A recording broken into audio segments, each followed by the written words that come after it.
नमस्कार दोस्तों, इन्फ्राटॉक्स के नए एपिसोड में आपका स्वागत है। तो चलिए शुरू करते हैं।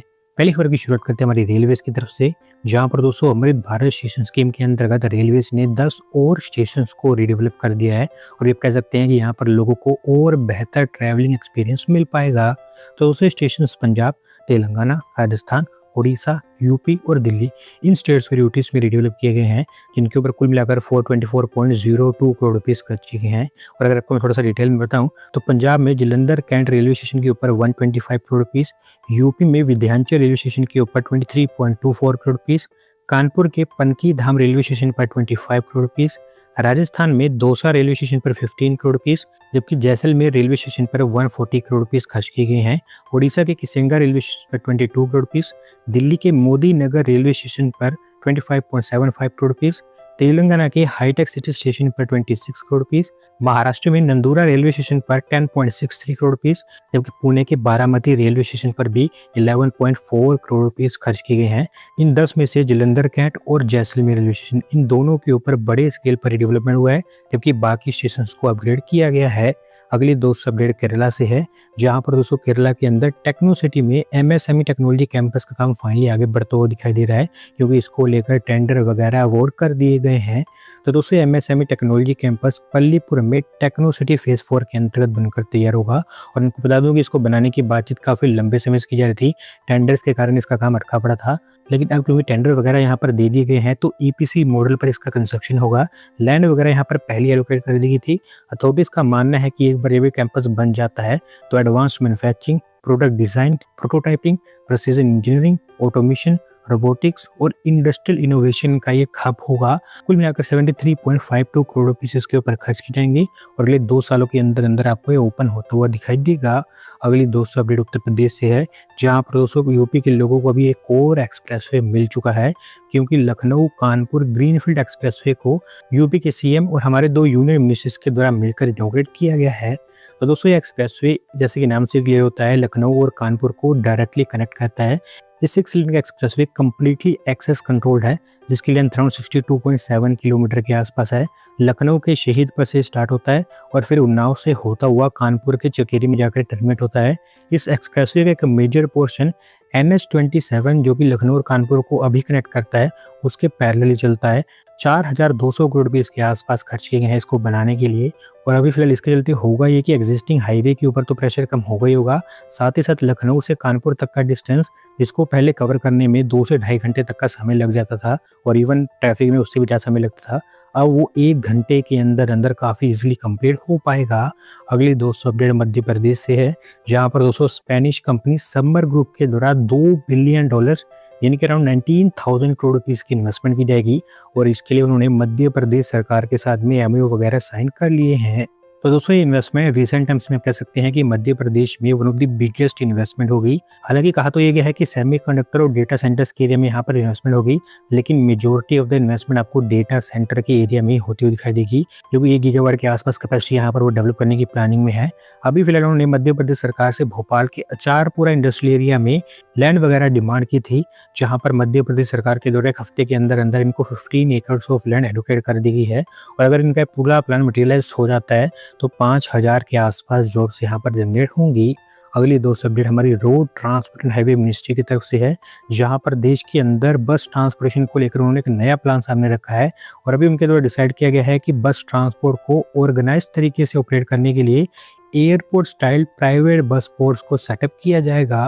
तो दोस्तों यूजुअली हमारे देश की ऐसी बड़ी सिटीज़ जहां पर बस ट्रांसपोर्टेशन को लेकर प्रॉपर फैसिलिटीज अवेलेबल नहीं है, वहां पर हमने देखा होगा कि बहुत सारे अलग अलग ग्राउंड्स, खाली मैदान या फिर खाली प्लॉट्स को जो बस ऑपरेटर्स होते हैं वो बोर्डिंग और डीबोर्डिंग पॉइंट के रूप में इस्तेमाल करने लगते हैं। तो ऐसे में जहां पर भी ये बोर्डिंग डीबोर्डिंग होती है वहां पर लोगों के लिए प्रॉपर फैसिलिटीज नहीं होती हैं, तो इसी को भी यहाँ पर सॉल्व करने की कोशिश की जा रही है। डिसाइड ये किया गया है कि प्राइवेट बसेस के लिए फैसिलिटीज तैयार की जाएंगी, बस पोर्ट्स इनको अभी कहा जा रहा है, जहाँ पर एयरपोर्ट के स्टाइल की फैसिलिटीज आपको बनती हुई दिखाई देंगी। प्रॉपर बोर्डिंग और deboarding points, organised bus parking, separate washrooms, hygienic food areas, passenger lounges और वेटिंग एरियाज आपको यहाँ पर बनते हुए दिखाई देंगे। अभी फिलहाल पायलट बेसिस पर इस तरह की 4 बस पोर्ट्स को सेटअप किया जाएगा, जिसमें से पहली नागपुर के अंदर बनकर तैयार होगी, जबकि 3 अलग पोर्ट्स को लेकर लोकेशन स्काउटिंग का काम किया जा रहा है। मोस्ट प्रोबेबली उनको देश के सदर्न पार्ट में ही सेटअप किया जाएगा। देखना है कि यहाँ पर कितना सक्सेसफुल रह पाते हैं। अगली 200 अपडेट हमारी इंडियन नेवी की तरफ से है, जहां पर दोस्तों Indian navy Carl Gustaf rocket launchers के नए वेरिएंट्स को भी खरीदने वाली है और इसके लिए इनिशियल प्रोसेस वगैरह स्टार्ट हो चुका है। तो दोस्तों ये वेपन बेसिकली एक शोल्डर फायर रॉकेट लॉन्चर है जो हमारी इंडियन नेवी काफ़ी लंबे समय से इस्तेमाल कर रही है। ऑलमोस्ट 1974 के आसपास इसको पहली बार सर्विसेज में इंडक्ट किया गया था और तब से लेकर अब तक इसके अलग अलग वेरिएंट्स हमारी इंडियन आर्मी इस्तेमाल करती आई है। अब इसका M2 और M3 वेरिएंट हमारी इंडियन आर्मी के द्वारा इस्तेमाल किया जाता है, जहां पर M2 वेरिएंट का वेट 14 kg के आसपास है, जबकि M3 का वेट 10 kg के आसपास है। लेकिन M4 वेरिएंट जो कि रिसेंटली लॉन्च किया गया है, इसका वेट 7 किलोग्राम से कम है, जिससे होगा ये कि हाई एल्टीट्यूड एरियाज जहां पर एंड्योरेंस और मोबिलिटी काफ़ी ज़्यादा क्रिटिकल है, वहाँ पर हमारे सोल्जर्स जो लोड कैरी करते हैं वो थोड़ा बहुत कम हो जाएगा, साथ ही साथ वो और क्विकली मूव कर पाएंगे। हरियाणा में झज्जर प्लांट के अंदर इसकी मैन्युफैक्चरिंग हो रही है और 450 के आसपास यूनिट्स यहाँ पर इंडक्ट की जाएंगी। अगली दोस्तों अपडेट हमारे फॉरेन ट्रेड को लेकर है, जहां पर दोस्तों ministry of commerce and industry के द्वारा हमारे जून महीने का ट्रेड डेटा सामने रख दिया गया है और ईयरली बेसिस पर अगेन यहाँ पर हमारे एक्सपोर्ट्स और इंपोर्ट्स दोनों में हमें ग्रोथ देखने को मिला है। तो दोस्तों यहाँ पर सबसे पहले अगर मैं बात करूँ मर्चेंडाइज ट्रेड के बारे में, तो मर्चेंट एक्सपोर्ट्स में ईयरली बेसिस पर 15.5% का ग्रोथ हमें देखने को मिला है। $40.41 बिलियन के रिकॉर्ड किए गए हैं, जो पिछले साल $34.98 बिलियन के थे। सिमिलरली इंपोर्ट्स में भी 31% का ग्रोथ हमें देखने को मिला है। $70.84 बिलियन के रिकॉर्ड किए गए हैं, जो पिछले साल सेम पीरियड में $54.08 बिलियन के थे। और मेनली दोस्तों यहाँ पर क्रूड ऑयल और प्रीशियस मेटल्स के जो प्राइसेस ग्लोबली बढ़े हुए हैं, उसके चलते यहाँ पर इंपोर्ट्स की वैल्यू काफ़ी ज़्यादा बढ़ चुकी है, जबकि वॉल्यूम में यहाँ पर कुछ खास ग्रोथ हमें देखने को नहीं मिला है। सर्विस फ्रंट पर हमारे सर्विस एक्सपोर्ट्स $33.03 बिलियन के रिकॉर्ड किए गए हैं, जो पिछले साल $32.11 बिलियन पर थे, जबकि सर्विस इंपोर्ट $17.92 बिलियन के रिकॉर्ड किए गए हैं, जो पिछले साल सेम पीरियड में $15.9 बिलियन पर थे। इसके चलते जून महीने का हमारा ओवरऑल ट्रेड डेफिसिट $15.32 बिलियन का रहा है। आज की दोस्तों आखिरी अपडेट दिल्ली से है, जहां पर दोस्तों ministry of housing and urban affairs ने दिल्ली मेट्रो को लेकर एक यूनिक प्रपोजल हमारे सामने रखा है और इसके अंतर्गत वो चाहते हैं कि मेट्रो स्टेशंस के ऊपर जो अवेलेबल एयर स्पेसेस है उसको रेजिडेंशियल बिल्डिंग्स के कंस्ट्रक्शन के लिए इस्तेमाल किया जाए। तो दोस्तों ग्लोबली बहुत सारे ऐसे मेट्रो सिस्टम्स हैं जहां पर आपने स्टेशंस के ऊपर बिल्डिंग्स देखी होंगी, बहुत सारी वीडियोस ऐसी आती रहती हैं और इसको देखने में ऐसा लगता है कि जैसे कि मेट्रो किसी बिल्डिंग के अंदर से बाहर निकल कर आ रही हो। लेकिन यहाँ पर होता यह है कि पहले यहाँ पर मेट्रो स्टेशन बना होता है और फिर उसके अगल बगल या फिर उसके ऊपर बिल्डिंग वगैरह बना दी जाती है, जिसे हमें देखने में ऐसा लगता है कि एक मेट्रो बिल्डिंग के अंदर से होकर आ रही है। और इस तरह की चीजें बेसिकली नॉन फेयर रेवेन्यू को बढ़ाने के लिए की जाती है। हांगकांग मेट्रो में ये चीज़ काफ़ी ज़्यादा फेमस है और ये इतनी सक्सेसफुल रही है कि इसके चलते हांगकांग मेट्रो फाइनेंशियली प्रॉफिटेबल रही है काफ़ी लंबे समय से। तो इसी के चलते भारत सरकार भी ये चाहती है कि ये सेम मॉडल दिल्ली मेट्रो में भी इम्प्लीमेंट किया जाए और दिल्ली मेट्रो को भी फाइनेंशियली सस्टेनेबल बनाया जाए, ताकि आगे चलकर दिल्ली मेट्रो में फाइनेंसेस के इशू वगैरह ना रहें। तो अभी फिलहाल दिल्ली डेवलपमेंट अथॉरिटी और सेंट्रल पब्लिक वर्क्स डिपार्टमेंट, इनको रिस्पॉन्सिबिलिटी दी गई है इस दिशा में काम करने के लिए। अभी देखना यह है कि कितने सक्सेसफुली यहाँ पर रह पाते हैं। तो दोस्तों आज की वीडियो में बस इतना ही।